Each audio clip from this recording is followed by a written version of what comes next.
Проектот Поттикнување на доброто владење и реформи во јавната администрација, финансиран од Националната фондација за демократија, активно се залага за спроведување на реформите и одржува јавен дискурс околу овие итни прашања. Објавивме 4 извештаи концентрирајќи се на области од стратегијата за реформи во јавната администрација, јавниот сервис и управување со човечките ресурси и одговорност, отчетност и транспарентност. Бранка Минчева-Коцевска, координаторката на проектот, за првиот извештај вели дека е креиран за достапноста до информации од јавен карактер. Клучен наод беше дека и покрај достапноста на некои податоци на институционалните веб страници, виталните информации како јавните набавки и финансиското работење остануваат тешко достапни за граѓаните. Првиот извештај изработен во рамките на проектот за свој предмет ја имаше примената на Законот за слободен пристап до информации од јавен карактер.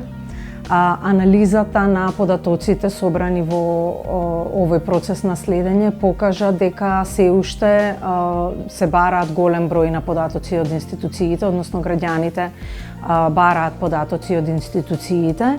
Најчесто побаруваните податоци кои ги интересираат граѓаните се податоците за јавните набавки, потоа податоците за финансиското работење на институциите, односно трошењето на буџетот, средствата кои се трошат можеби на патни трошоци, на службени возила. Иако институциите објавуваат дел од овие податоци на своите веб страници, сепак големиот број на барања пристигнати од граѓаните укажуваат на фактот дека се уште овие податоци не се доволно достапни за граѓаните.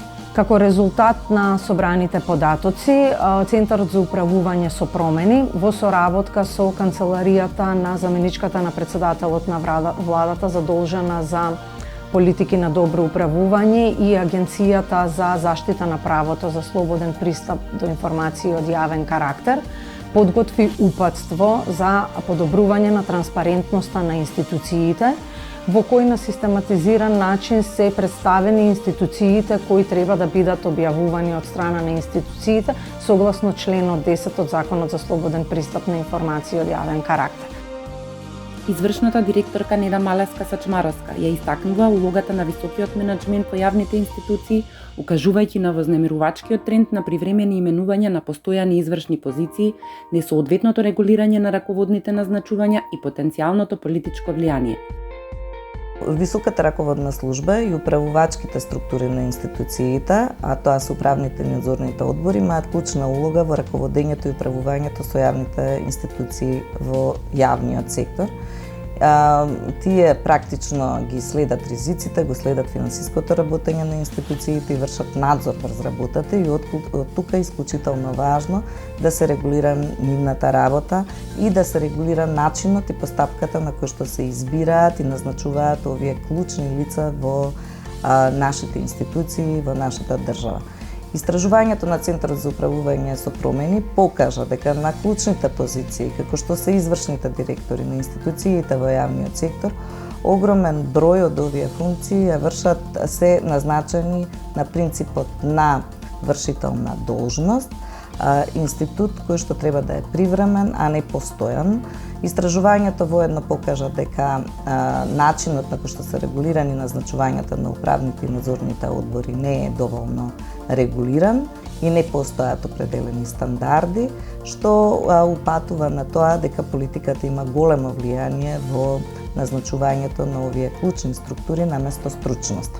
Истражувањето воедно покажа дека не доволно се регулирани начините на кои што се определуваат паушалите на доместоците на членовите на управните и надзорните одбори и нивните компетенции и воедно покажа дека државата врз основа на проекциите годишно троши околу 2 милиони на овие структури.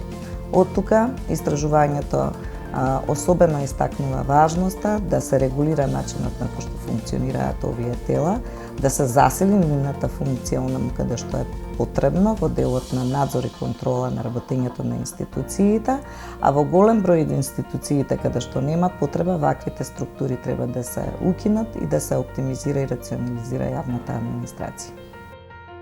Правниот експерт Југослав Ѓорѓиевски сподели сознанија за третиот извештај, навлегувајќи во вработеноста во јавниот сектор, распределбата на буџетот и имплементацијата. Неговите согледувања сугерираат недостиг на процедури за заслуги и унифицирани системи за избор на вработени и пресметување на платите. Тој исто така истакна диспропорција во користењето на буџетот, кој првенствено ги покрива платите, а не капиталните инвестиции и услугите на граѓаните. Третиот извештај ги презентира наодите во однос на вработувањата и распределбата и реализацијата на буџетите во институциите на јавниот сектор и трговските друштва во целосна државна сопственост.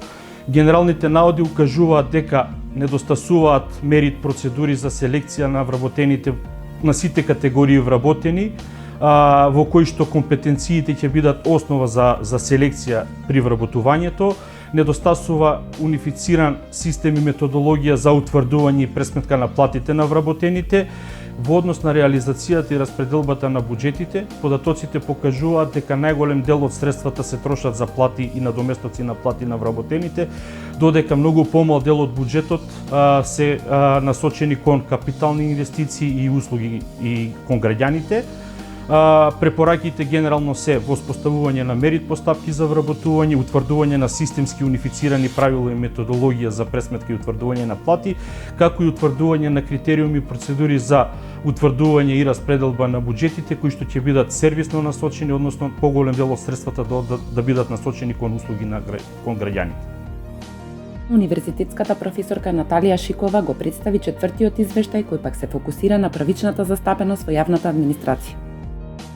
Овој извештај е четврти поред од извештаите кои што се реализираат во рамките на проектот и се занимава со примена на принципот на соодветна и правична застапеност при вработувањето во јавната администрација преку примена на инструментот балансер.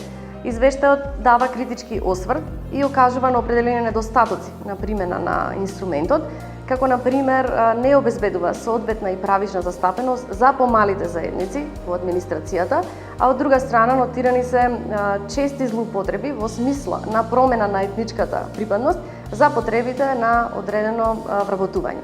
Заради тоа извештајот дава определени опции и препораки, а една од нив е на пример да се комбинира балансерот со вработувањето кое што се базира врз заслуги.